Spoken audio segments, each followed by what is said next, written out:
everyone, welcome to the Fantasy Village. This build behind me is one of my favorite projects ever, and I want to take you guys through it. To my surprise, this seed had everything I was looking for in terms of terrain. I originally knew I wanted to do a whimsical style build, and I didn't have the exact plan, so I took it sections at a time. I added a couple of platforms and some stairs, and I realized how good a huge tree would look right in the side of the mountain. It did take me a bit to get the tree looking exactly the way that I wanted, but we ended up pushing through, and it turned out pretty cool. After I finished up with the tree, the next goal was clearing space for different pathways and also preparing the area for more decoration.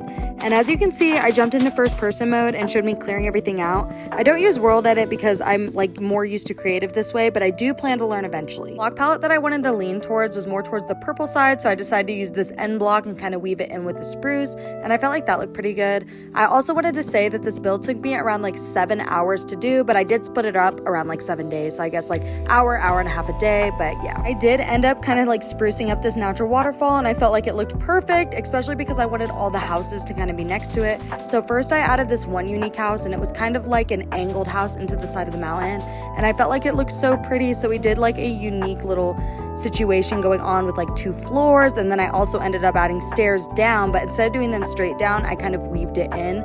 And as you can see, there's this under platform that I used for a campfire place later, and then I added more ledges and more ladders. I wanted all the structures to look very unique, as well as the restaurant that I added, and I thought it would be so fun to have this open sitting area with the view, and it literally was perfect because we ended up wrapping it around and then putting stairs up there, and then I did a checkerboard staircase, and then I put this a gazebo type vibe. And as you can see, the amethyst looks so pretty in the side. It almost looks like a mirror. I brought in the crimson at this point to really push the purple, and I really liked the way that turned out. I liked it so much that later I actually ended up turning a bunch of things to crimson. But anyway, we started adding a bunch of lanterns. I wanted this area to also be overgrown, so we used the azaleas and then spore blossoms to make it a very vibey place. If you were wondering if this was modded or what I was using, it is not modded. The only mod that I use is the replay mod, and that's basically just how I record to get these very aesthetic angles.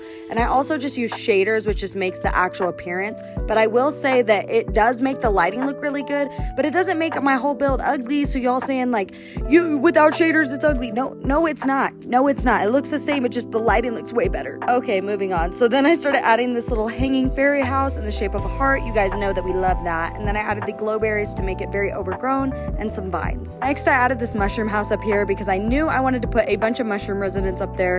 And then I moved down here and added this castle, which gave it a very old style vibe. So as you can see, I'm kind of adding different sections of houses because I want different types of people here, if that makes sense. Mushroom area was definitely one of my favorites because I end up adding mushrooms up there later, so you guys know it looks super cozy. And I also kind of put this one in the side of the mountain, and then I added these windows, and so you can really see the outside. At this point in the build, I really started bouncing around, so that meant adding details like fences, and then I also added the end rods under, which I felt looked so cool. It kind of gave me Avatar vibes. And then also I did a natural amethyst in this side because it was kind of empty, and I felt like it looked really cute. The build definitely started to come together more at this point, and I started working towards the waterfall area. I added some stalls. I also made a little path behind the waterfall, and then I also did a drainage to kind of fill up this area as well. I felt like the area around the bridge was missing something, so that's when I started to add these floating lanterns, and I added some pink to kind of complement the purple a little bit. And once I finished adding the lights everywhere, that's when I kind of went underneath and added a bunch of flowers and a pathway, and I just felt like that kind of filled up the area in the way that I wanted. And as I'm moving through all of the decorations, that's when I realized I wanted to add a floating island. I kind of had this idea originally, but I didn't know where I'd put it, but I ended up putting it over here towards the castle,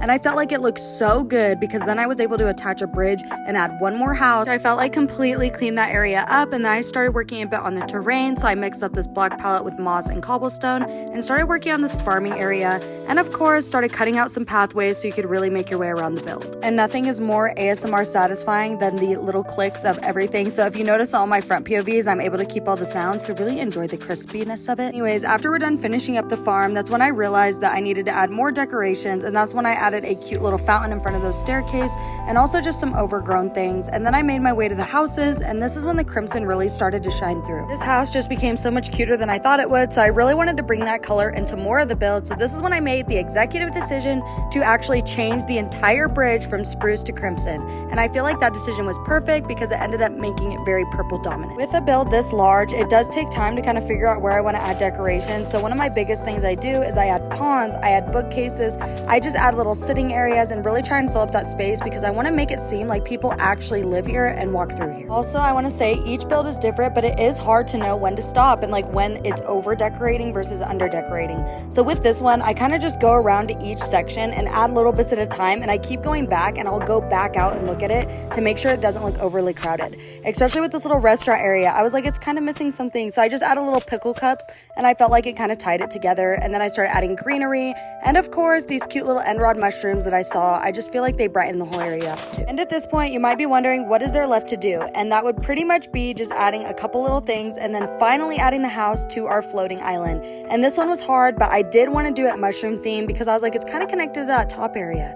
But this is how everything turned out, and I'm so glad you guys stick with me and watch through the entire build. Next part of this is all purely aesthetic, but I love adding bees and parrots and things flying around, and I also just added some horses, so as you walk through, it just all seems very magical. And you might be noticing that this video is a lot longer than the ones I have made previously, and that's because I really wanted to try long form content, and I know that this might not be exactly what you're looking for, but let me know what you guys think and how I could change and upgrade and really make my videos stand out. I also decided to kind of fly around and give you guys a first person POV of like how it would really look for size comparison. So I'm kind of showing you guys all the little details I may have missed as well, like little things you might not have seen, like vines or crafting tables or animals or certain flowers. And I just feel like it's so fun to kind of walk through and give you the actual scale of everything. And as I make my way up the staircase, we finally get to go in the house, and you guys are gonna love the view because this part made me laugh in real life.